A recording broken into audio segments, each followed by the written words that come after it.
Ensuring a strong workplace culture and competency is vitally important to ensuring that optimization of performance, both from a personal and professional standpoint, is executed at its highest level of potential in more ways than one.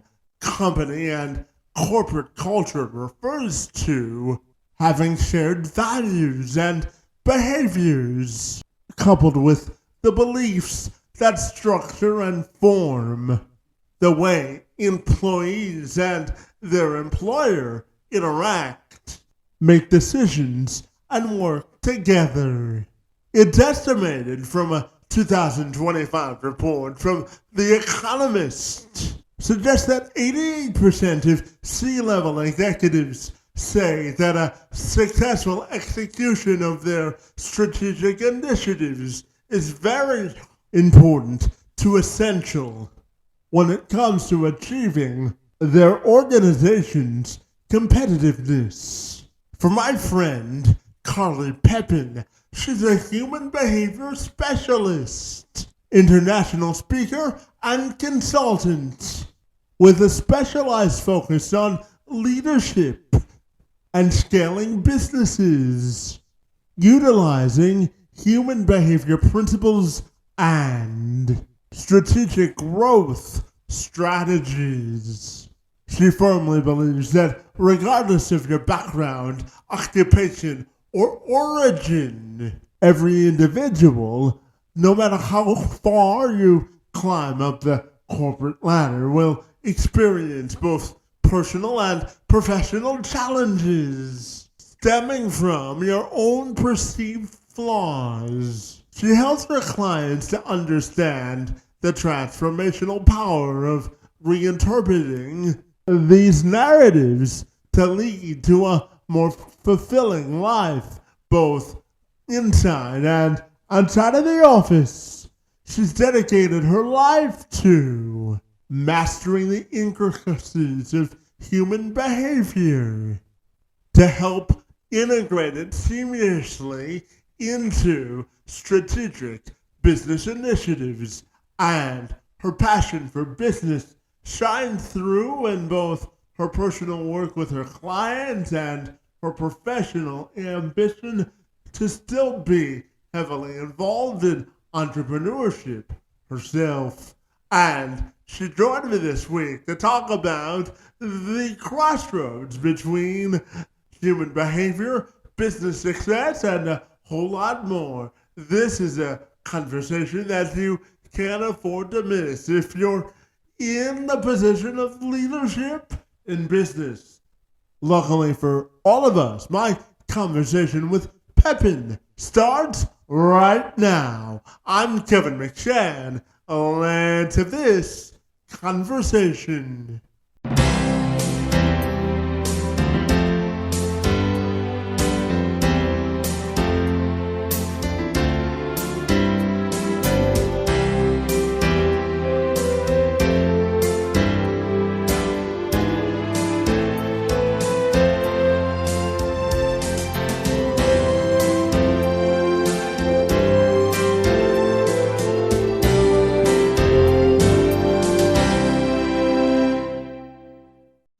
If you're ready, I'll take a moment to welcome you to the program, my friend. And I'm super excited to learn how you sort of put together human behavior and company culture. Great to see you, my friend. And thanks for a few minutes on this Thursday, my friend. Yeah, great to see you as well. I'm looking forward to diving in. Absolutely. No, Colin, I understand that you help, that you're an international speaker and consultant who specializes and focuses on leadership in business and helping businesses scale by using human behavior as sort of a driving or guiding catalyst, my friend. So I'm wondering if you can tell me what makes you so fabulous and why you love what you do, my friend. Yeah, I mean, I absolutely love adding the human behavior dynamic into it. I don't think anyone who has ever built a business, owned a business, led in a business can avoid actually diving into personal development and growth. So understanding ourselves and how that incorporates not just into personal life, but also professional can be quite profound, and it can be helpful not only for us as individuals, but how we lead the companies and how we lead the teams. Yeah, absolutely. And coming up, I'm curious to ask you about your perception of how you think today's societal culture has sort of influenced the way we look at sort of way we look at human behavior and work culture. How do you think societal culture Mhm. sort of melds into that, my friend? What are your thoughts there? I definitely know that it'll just depend on what you're listening to. So, overall, there's a significant quantity of opinions out there, and with social media, the opinions are more readily available. And I highly suggest whenever you see something online to make sure you do your own research and do some fact checking as well, because we can get some highly polarized information that's inaccurate, that people are trying to sway you in one direction or another. So, making sure that you understand what the actual cases and what is actually going on within our businesses and our work cultures is really helpful, because I'll hear a lot from specific individuals that it's, work culture is toxic and all the principles that I do are actually like not great because it makes it more toxic. But those are individuals who have actually just only connected with companies that are, they're actually not implementing these principles to make sure that they have really inspiring company cultures where employees thrive, because that's actually what we can do and what it's capable of. And it's cool because I'm actually starting my own podcast as well, but on it, I have a lot of business owners and I'm connecting with people that I surround myself with, and they're highly inspired business owners with cultures that are really quite phenomenal and employees that are incredibly loyal, and not because they get paid well, but because they're treated really, really well. So again, it really depends on what you're saturating yourself with. I do highly suggest saturating yourself with inspiration when it comes to society and what it tends to feed us, so that you can feel better every day and actually see what is available out there on this planet instead of kind of getting stuck in the weeds sometimes. Yeah, absolutely. Carly, I'm also curious to get your thoughts on how do you think we can redefine sort of embracing diversity at work, and how do you think human behavior can influence the way we look at the way we value diversity at work? What are your thoughts there, my friend? Yeah, I think diversity in work is going to be there no matter what, because every individual on this planet is highly unique. We have unique cultures, backgrounds, experiences that help us form who we are today. What I love about human behavior, it gives us more insights on who we are, which also can give us more insights on how we're going to show up in the workplace. And this is for not just leadership, but also employees at the regular level as well, because the more that we can understand another person, the more that we can understand how to communicate, connect with them, work alongside them, work as a team. The more that you understand even your leader as an employee, the more that you are able to communicate with them, the more that you're able to thrive alongside them and maybe move up into leadership yourself, right? Because if we're butting heads all the time, that is a lack of understanding of the other individual. So instead of saying, well, I understand where you're coming from, I understand why you do this, it's like, well, you're right, I'm wrong. And we also have tools modern day, which is really great, which can help us understand this on a mass level. So it doesn't have to be something that's exhausting, but something that can be easily integrated and enjoyed within a company. Yeah, absolutely. Carly, I'm also fascinated to ask you about the connection between human behavior and emotional intelligence at work. How do you think those two things are linked, my friend? Yeah, they're definitely linked. So how we behave is actually also direct response to our emotions, right? So if we have emotional reactions, usually people don't understand why some individuals have greater emotional reactions than other. Funny enough, it'll come down to understanding your own unique core values.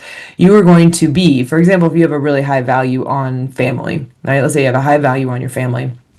If someone comes and accidentally messes up I don't know, a plant in your front yard, but you don't really care about that. It's not a value. You're probably not going to care that much. You're not going to be too upset.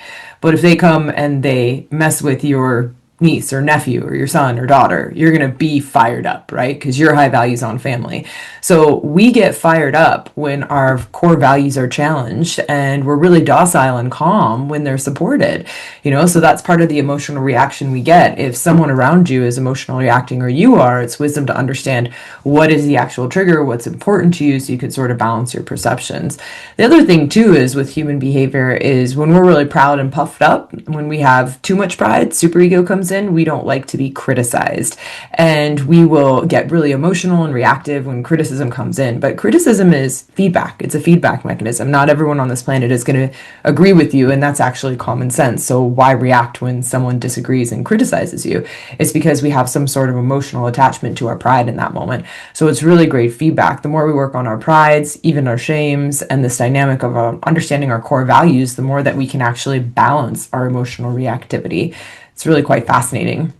Yeah, and you also say that no matter how high you climb up the corporate ladder, that you always sort of deal with your personal and professional flaws. And I'm curious about how you view the idea of overcoming flaws at work to be better leaders and better sort of stewards of the work that we do every day. How do we overcome our flaws at work to become better people in your view? Yeah, so the interesting thing is we're not actually meant to overcome our flaws in the sense of we need to get rid of them. It's to know that there's wisdom behind them. The more that we try to get rid of something, the stronger, more active, more aggressive it almost gets in our system, in our mind, right? And we'll express it to a greater degree. We're not meant to get rid of any part of ourselves, and those so-called flaws are actually things that can really assist us in our own growth. So sometimes people will think, and there may, I'm sure there's a ton of stuff out there. Again, social media and opinions and perceptions. There'll be a significant quantity of various lists that tell you exactly how a leader should be. So who's right and who's wrong, right? Well, it's right and wrong according to the values of the individual who wrote it, right? So if we look at each leader, every leader has all these parts that people are describing that leadership has, but they also have all the other parts. They didn't get rid of that. You don't become a superhuman when you become a leader. You're still human. You eat, shit, and drink the same as anyone else. So if you're not understanding why that's important and you're considering all these other parts of yourself's flaws, guess what? You're discounting like a good portion, half of your leadership, and you're trying to suppress parts of you that are really going to help you to move forward. So yeah, actually stepping into leadership is loving all those parts of yourself and using them as tools instead of trying to get rid of things, because whoever gives you that list of what you should be is based on their values, their perceptions, sometimes even their wounds, of old wounds and things that they don't want to go through and avoid, and past pains. When the reality is everything out there is necessary. Every business has different requirements, and it's not up to me to decide what that looks like. Yeah, absolutely. And Carmen, I know you help your clients sort of integrate human behavior sort of intricacies into sort of their business systems to optimize both their business and their personal life, my friend. So how do you think we can optimize human behavior to get the most out of our professional performance? What are your thoughts there? Yeah, a huge component is understanding your core values. So when you understand your core values and what's truly important to you, you'll understand more of what you're doing at work, why you love it, the things you don't love, why you don't love it, because there's certain items and dynamics that you're going to really enjoy and certain things that you don't, right? And you're going to get frustrated with yourself, think you procrastinate, hesitate, that you're not productive in certain areas of work. But if you go through your values, you'll find out you just don't perceive there's a link to the values and some of the tasks and job duties that you have. So it's really quite fascinating, making the link between those two and seeing how they serve each other. And all you're doing basically is seeing the unseen. It's already there. Your mind is just perceiving only one side of it. So asking those questions helps you to perceive the other side. And I have a great assessment on my website, which can help you understand your core values. So you can kind of go through and understand the process marks. We've talked about it a couple times. Yeah, absolutely. Mhm. Colin, how do you think human behavior and self-confidence are interconnected? What are your thoughts there? Yeah, so I really like to reframe it in the sense that I want people to have certainty. I don't just want you to have confidence. I want you to have certainty because I could definitely be confident that I could go and do anything. Let's say it's a new platform and I'm speaking somewhere new and I have never spoken in front of these types of people before. I could have the confidence to do it, but still not have the certainty in myself that I belong there, right? So having certainty is definitely a different form. And to gain that certainty inside ourselves, again, it's understanding those core values. So going back to the core values, because let's say I'm speaking, for example, and I'm speaking on a platform with other individuals. If I'm nervous for whatever reason, I ask myself, like, what am I nervous about? Who out there do I perceive as an authority and I'm not? And I'll usually be able to single out one, maybe two people, right? And then I go and look and I say, what makes them authority? What do I think that they have that I don't? And if I ask myself that question, I'll say, okay, they have XYZ. So, for example, let's say it's a speaking skill and I think they're very fluent and proficient in their speaking, right? And so I'm looking at where now I'm going to go and find this in myself. Am I fluent and proficient in speaking? And ironically, I'm the most fluent and proficient in those core values because my whole life is centered around those core values. I'm most focused on it. I'm most engaged on those values. I'm most interested. I'm studying them. I'm invested in them on a daily basis. So I have a massive quantity of information. So if you ask me anything about those, I can go on for days and days and days, weeks, months, years, decades about that particular topic. But if I talk about something I'm not proficient in, which is outside of my core values, guess what? I'm going to stumble, I'm going to falter, I'm not going to know what I'm talking about. So I won't be that speaker that I admire. So the more that you actually own these things in your own values, the more that you can go out there and say with certainty, I have this thing that I thought I didn't have before. I had this thing I admired in that other person. I just had it in my form, not theirs. And so that's how we gain that certainty to kind of even move beyond the confidence stage. Yeah, and Thomas, can I ask you about cultural diversity and how it's related to human behavior? I talk to organizations all the time about establishing a great organizational culture.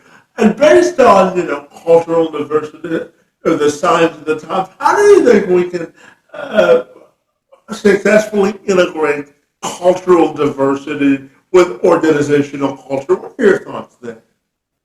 Yeah, so cultural diversity, it's shifting a little bit and it kind of depends on where you are, right? Like I was working with this company in Vietnam, so they have to approach employee conversations very differently than you would approach an employee conversation in America. There's a different level of respect and expectation there, right?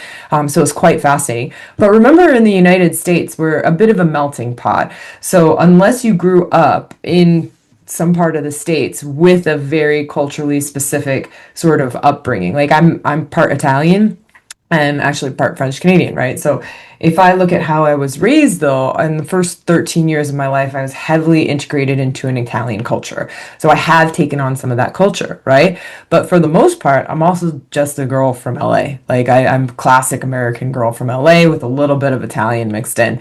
So it's a significant quantity of cultural diversity in the United States, but because we're becoming a bit of a melting pot, we're all kind of becoming a bit Americanized. So it's not as extreme as perhaps it might be somewhere else where there's not this level of cultural diversity, right? So it's kind of fascinating. So when we think about integrating it, it's to me, it's a people thing. It's the same thing as we're going to do with human behavior. We're going to go through, we're going to understand people's values, we're going to understand their different styles and how they function at work. And I don't treat it any different because I don't like to separate it to that degree. I think that brings a lot of segregation as opposed to just being like, we're all these human beings on this planet. You're all individual, you all have different backgrounds, you all have different cultures. And so let's actually see what's important to each person. Let's see how each person functions, with or without the culture, you're going to function that way. And so let's like see how that works so we can kind of integrate and incorporate it with each other, so it's also getting, like I said, different because of how we're sort of becoming a little bit more of a melting pot. Yeah, absolutely. And building on that, I always tell organizations if you embrace sort of the different opinions of the people that you are in charge of leading, then you get a more wholesome sort of team rowing on the same boat because they feel that they're invested in the process. So I'm curious, how important do you think it is for leaders to really know the human behaviors and sort of motivators of the people that they're in charge of leading? How important do you think that is? It's very important because if you're trying to motivate someone and you don't know what's important to them, how are you going to get them to move? You know, it's the same as when you're talking about kids. Like when you see a kid and they're not engaged in school, but they're engaged in video games, it's like, what are you going to do? You sit there and you just torture them and force them to do schoolwork, right? Because you don't understand how to motivate them to see how helpful school's going to be in their video games. So if you actually understand what's important to individuals and understand like how they're functioning and stuff and what's valuable to them, you can inspire them. It's beyond motivation. You can actually inspire them to work. And a really great way of checking in on this is just looking at people's desk space, you know? Like my desk is very indicative of what's important to me. We keep things near us that are valuable. And so when you look at someone's desk space, I remember one time there was someone and they had like race car stuff everywhere, like NASCAR stuff, right? So I know NASCAR is the most important to that one. So if I can't like help them genuinely understand how maybe staying a bit later is gonna like and missing that NASCAR thing is gonna help them in the future, they're gonna hate their job.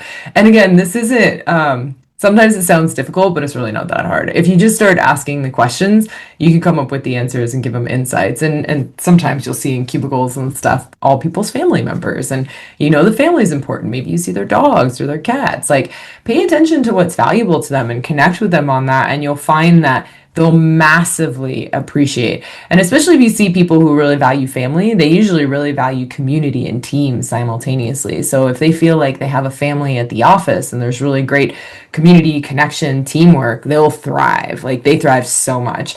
So that's a cool one too. People who really value family love working environments with really solid teams and really solid communication and yeah, that dynamic where they can all work together because then it feels like a second family to them. So if you can really understand that, you could put people in an environment that they really love. You know, if you have someone who's more of an isolated individual and likes going hiking all by themselves in nature and doesn't like being around people, they're probably not like the person who's gonna want to hang out in the teams all the time.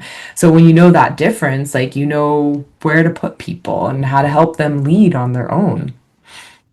Yeah, and Charlie, I'm also curious to ask you about how real life and personal experiences sort of cultivate how we act as humans and influence our human behavior. So, how do you think everyday life affects our human behavior both inside and outside of the office? What are your thoughts there?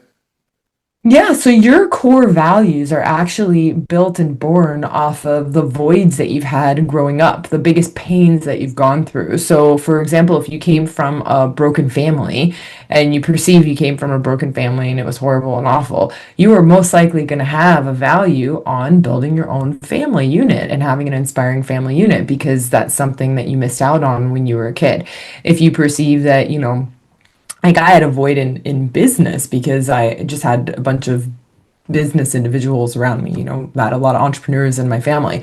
So I wasn't able to build it like they were. I couldn't be engaged like they could because I was too young and I didn't understand. And that was really painful for me. So that void on business builds a value on business. And now I just want to study, learn, study, learn, study, learn. You know, I have a friend who they couldn't read growing up, right? They had dyslexia and the teacher told them they were going to amount to nothing, right? They weren't going to amount to anything. And so that individual has a high value on studying, education, and they're an educator now, right? So that's what they did. So your greatest pains actually bring you your greatest pleasures present day. So if you can look at your life, you'll see that, yeah, these are the things that help drive you. It's pretty amazing. That's why we have the rags to riches stories. You know, when people are incredibly poor in crazy poverty situations, not everyone gets out of it. But the people who think that that is so extremely painful, they can't handle it, never want to go through it again. Like you have to have that quantity of pain. And then all of a sudden they're like centimillionaires and billionaires now, right? What you're seeing is a void that was created to create a value on finances so extreme because they never want to go through that pain again. They never want to experience. Tony Robbins talks about it actually, the details of how he never wants anyone to go hungry. He He never wants to have that like poverty dynamic again because what he went through growing up was too painful. So your voids actually create your values. It's really cool. It helps you to appreciate your life more as well and the things that you went through when you can make that link. Yeah, absolutely. And Carla, you're someone who believes that we all need to lead with leading with purpose and executing with precision, and will also help us build a legacy, my friend. So, how do you think we can all lead with precision and purpose while also executing the legacy that we want to leave? What are your thoughts there? Yeah, don't do anything outside of your core values and competence. Like if there's something that you are wanting to learn, that's awesome. Usually as adults, we're not as heavily invested. It's starting from scratch.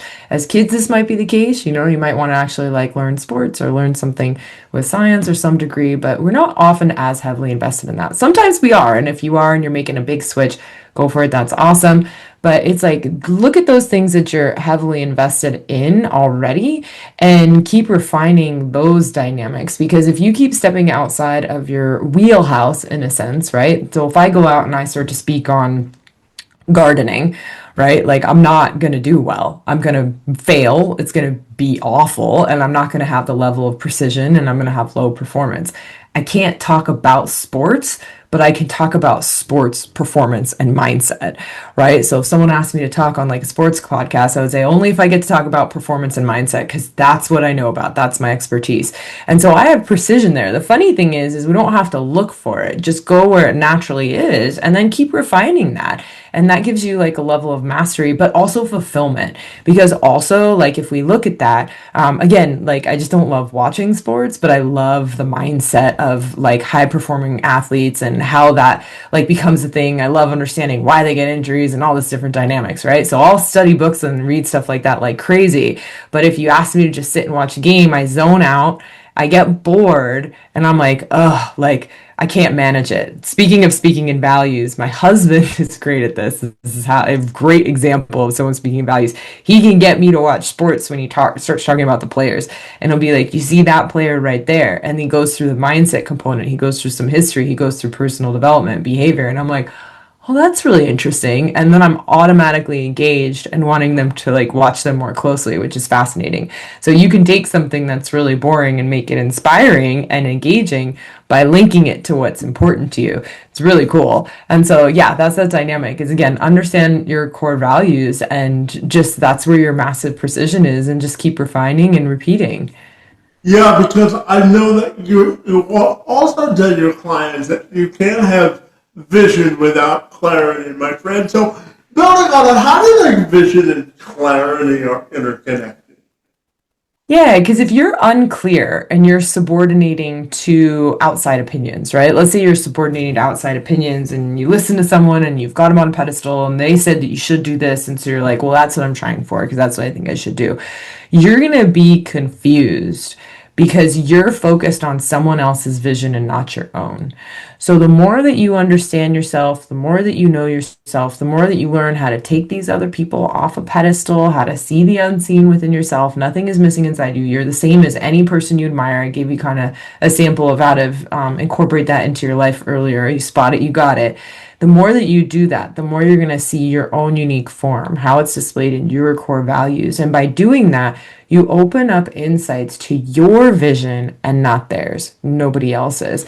And so the more clarity that you get and the more you clear all that brain noise of the shoulds, have to, supposed to's, must, you really connect to what the core vision is. And little bits and pieces will come out periodically of what you are really loving and what you feel you're destined to do. Yeah, absolutely. And let's talk for a moment about money because I know you're someone who believes that money isn't all about survival, but it's rather about having the capabilities and abilities to grow. So I'm wondering if you can expand on that for me. Yeah, so as a business, like whenever we have businesses, if you don't have great cash flow and you want to scale your company, it's going to be really hard, right? So this is why cash flow is really, really important, and revenue is kind of just vanity, right? So it's revenue, profit. it's great to have it simultaneously. If you don't have cash flow liquidity in the bank when it's time to scale, where does that money come from? And what winds up happening is some people like, well, we'll just double our revenue. But remember, to double your revenue, you have to double production costs, right? And if they're service providers, you have to double those service providers. Sometimes you're doubling the quantity of customer service you have, you're doubling marketing. See how much it's costing to increase my revenue. That's why it's really important to have cash flow. So then, if I have a really healthy cash flow and I'm actually taking that profit and I'm able to hold on to extra cash flow and have liquidity, then when I say I want to double my revenue, I actually can go in and say, look, I can afford to maybe not double my revenue, but I can afford to increase it by 10% because we're going to need a bigger warehouse. We're going to need these quantities of employees, and this is what we're going to need next, right? Sometimes store owners want to expand to another store. If you don't have that cash flow, where does it come from? And you can get outside investors, and there are times when it's wisdom to get outside investors. But if you're only getting an investor because you need it, then you're not actually reflecting if that investor is worth giving up a percentage of your company for. Again, sometimes it is, but if you have the cash flow, that becomes a strategy and not a need. And also cash flow is important for banks. Like when you have the healthy cash flow on the back end, they're looking for very particular things so that you can get loans, right? So even if you can't fund yourself and you don't want to give up a portion of your company, you can get bank loans, and that can be helpful too. But again, you better have some healthy cash flow, right? So we're not talking about revenue, we're not talking about profit, we're talking about the cash in hand on the back end, that you're not running out, you're not living month to month, and you're able to thrive, not survive. So that's why it's so important. Yeah, absolutely. And Carly, you also tell your clients that it's important to sort of have a focus forward vision in business. And I think your last answer builds on that. But what do they mean to have a focus forward vision in business, my friend? It's about understanding what your goals are, not just the short-term goals, but the long-term goals. Whenever I'm working with a company that wants to have a legacy beyond their lifetime, like there's individuals that want to have 1,000-year legacy, right? Some of them want to have 100-year legacy. If we look at that, the decisions that they make today in their company genuinely impact like what the company is going to do, because a company that wants to last 1,000 years is very different action and stepwise than the company that's planning on exiting, right? And so that's why it's really important to look at like, what do you genuinely want to do with this thing? Like, what is your actual goal? Sometimes it's succession planning, and that also is a very different ball game. And if you just start succession planning and you think you're going to start with your kids when they're teenagers and stuff, you might have waited too long. Unless they already have interest in the company, there's a high probability that their interests have spread elsewhere. And so, unless you're getting them involved, often at a very young age, like just kind of engaged and hanging out and seeing it, that's a really hard thing to do. That's a really, really hard thing to do because they've already got built interests and all this fun stuff. So, that's why it's really important when I say focus forward. It's like, what does that forward look like to you? And what action steps are necessary to take today that may be a little bit different than you thought to ensure that those things come into fruition? Yeah, absolutely. And Colin, just out of a personal curiosity, on Monday, if you didn't know, my friend, it was World Cerebral Palsy Day, and it's an important day for me because I was born with CP, and I talk to businesses all the time about the importance of hiring folks with disabilities and the a strategic advantage that provides to businesses, my friend. So how do you think we can better diversify the workforce and use human behavior to help executives see the value of hiring folks with disabilities? What are your thoughts there? Well, any individual who has a disability still has that set of core values. And this is something that inspires me about humans in general. Like the human race is phenomenal. The human spirit is phenomenal. When I can understand and identify an individual's core values, it doesn't matter if they have disabilities. They do what it takes to overcome those challenges to pursue an inspiring goal. So if I understand the core values of an individual, like I could hire the best person on the planet and I could look at their resume and they could have the best resume, but their core values are nothing to do with the company, right? I'll know that they're not going to be engaged in the company, even though they have the skills. They won't be engaged. They won't be inspired. They're not going to have motivation. It's going to be hard to keep them on track, right? Which, ironically, if you find someone, even if they have a disability, who just has the core values that are highly aligned and may not be as perfect as that other person, but still has a good resume, they're a better fit. They're genuinely a better fit because they will go in and be inspired to get to the next level. They will be inspired to overcome both personal and professional challenges. And you want that because when we think about personal challenges with employees in a business, part of a personal challenge is being able to become a leader. It is very hard to continue to step up into those next stages because that takes a lot of growth and personal development. And unless someone's inspired to do that because they love what they're doing and they fit in with those core values, they're not going to do it. So understanding the core values of the company and the individuals can really help you get more creative when you're managing hires. And instead of just thinking, how do I motivate people? You can start hiring people that are aligned with the company and aligned with the job. And then you don't have to spend as much time with motivation. You can spend more time just actually connecting with some of these individuals because they'll be inspired and come up with ideas and innovate and get creative. It's really cool. And yeah, happens with anyone. Yeah, and I'm also curious to get your thoughts on this. This year, The Economist, they released a study that said 88% of C-level executives considered a successful execution of their strategic initiatives as essential or very important to their organization's sort of competitive culture, my friend. So we talk about strategic advantages or initiatives. How important do you think it is to accomplish those and measure them as sort of measurables when we're talking about progress within an organization? What are your thoughts there? Yeah, it's really important because our strategic initiatives, those advantages that we're looking to gain are because we have a competitive marketplace. And so that's usually indicative that the company is doing some research on competition, they're doing research on their market, they're understanding needs, they're understanding next steps. And so if we're doing all those different dynamics and we want to make sure we stay a leader in that industry, a leader in that field, the bigger question is to ask, how do we do that? How do we actually stay that leader? How do we become that leader? And yeah, that's where our strategic initiatives come in and they're highly important. If you're not tracking them, you don't actually know if you're making progress on it. But it's also really important to make sure like you're tracking the right thing. So it's like, what is actually the value of what you want? Where are you actually going? Like, look at what that initiative is, look at what you want to achieve, and what are the metrics that are going to track that specific thing? Because it's not always a financial metric. Sometimes you get really creative with the metrics to see what you're actually tracking, especially when people are doing brand recognition. You don't really need to track metrics. You're tracking something that will display and demonstrate that the brand is getting the recognition that you're hoping for, right? So that's another thing too, is not just tracking it, but tracking it wisely.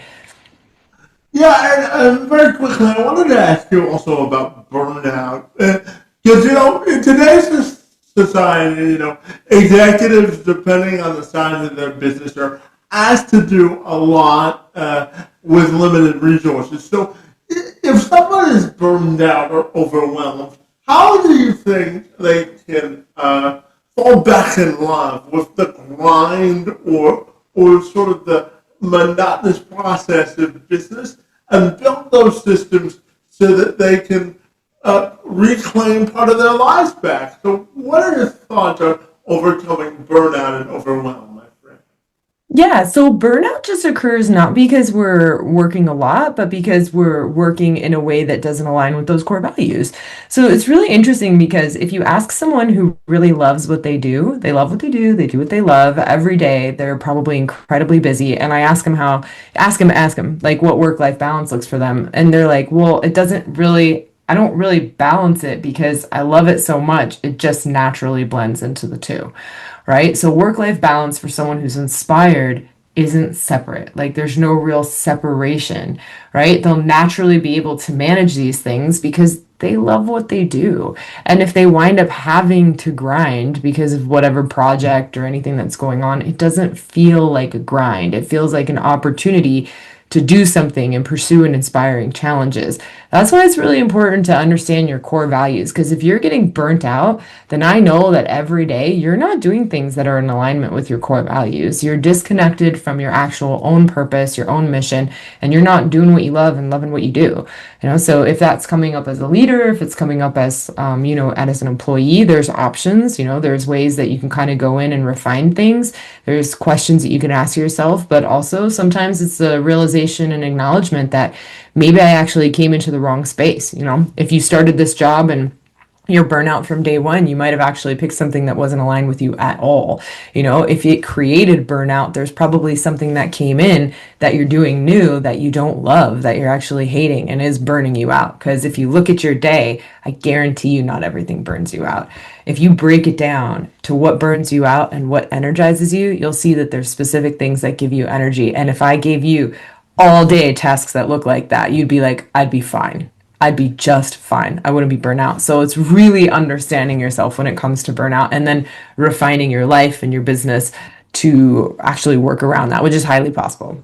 Yeah, and I'm gonna end with a two-part question because I'm interested to ask you about scaling with purpose and how it's related to discovering your passion for business. And for you personally, I'm curious to ask you about your own personal and professional legacy and how you want that to be defined. So you can take that question in a direction you want to go, my friend. Yeah, so when we think about scaling with purpose, I want to do this with individuals because I want them to feel inspired by what they do. I want them to be inspired on a day-to-day basis. I don't want people to have to be burnt out, from the top all the way down. I don't want them to have to feel like they're giving up their life for a business. I want them to understand that, like, they've done something inspiring. They have this message, they have this mission, and this is how they're going to achieve it, whether it be through a product or service. And this doesn't have to be, sometimes people think that this looks like aspirational stuff.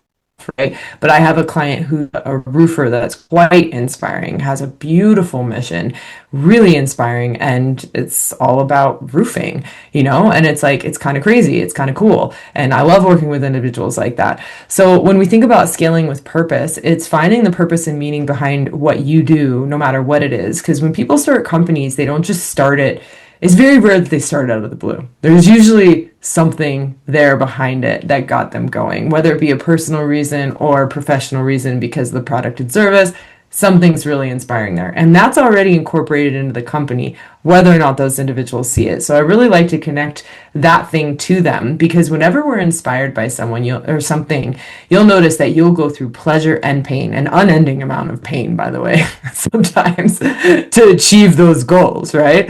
And so if I could just get people connected with that, I know that they'll go through that unending amount of challenge to be able to get the pleasure of achieving that vision and mission, which is really, really quite inspiring. And you're going to be more balanced along the way because you're pursuing something meaningful. You'll have not as many emotional highs and lows. You'll still get them because you're human, but they don't get as extreme because you tend to be more grounded and you're more connected to your executive center, your forebrain, not your amygdala, which is fight or flight, when you're more connected to goals that are meaningful, right? Again, not to say that you can't have the other. It's more objective when you're focused on that dynamic. So yeah, that can be quite inspiring.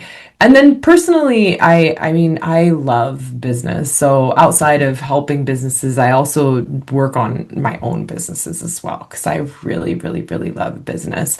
And yeah, I want to be remembered for making an impact in people's life. I want to be remembered for helping individuals just achieve inspiring lives and connect with their visions and see them come to life, which is why I love doing the business coaching and consulting because that's a huge dynamic where people get to watch their visions and their goals come alive, right? And I think the other thing that's one of my personal favorites, and I know when owners connect with it as well, is seeing how that impacts the world. Seeing how your product and service is actually serving people is quite incredible. Like, it's quite incredible, and that's a real big game changer. So I want to do that not only for myself, but also for the business owners and founders and stuff that I have the opportunity to work with, and spiral that down to the employees, because no business can run without its employees. And if you talk to really inspired, humble business owners, they definitely share that on a regular basis, that they wouldn't be here where they are today without those people. So even them realizing the impact that they're making by doing what they're doing, yeah, I want people to be inspired. I want to know that they make an impact, and I want them to live in that every day. Well, fabulous. I have to tell you that empowerment comes in many different forms, doesn't it? Yes, it does. Absolutely, my friend. And I'm curious, Carly, if people want to get connected with you, what's the best way they can do that, my friend? Definitely on my website, westcoastgrowthadvisors.com. Yeah, so westcoastgrowthadvisors.com, and they can connect with me directly there too. I like hearing some ahas and stuff people get from the shows, so that's fun. Well, Carly, I have to tell you, you're off to a running start with business consulting and helping clients really define and discover their true human growth potential. My friends, I want to thank you for the good work that you've done in the space, my friend, and for agreeing to engage in conversation with me this afternoon. It's most appreciated, my friend. Yeah, thank you as well. This was really an inspiring one. I appreciate it.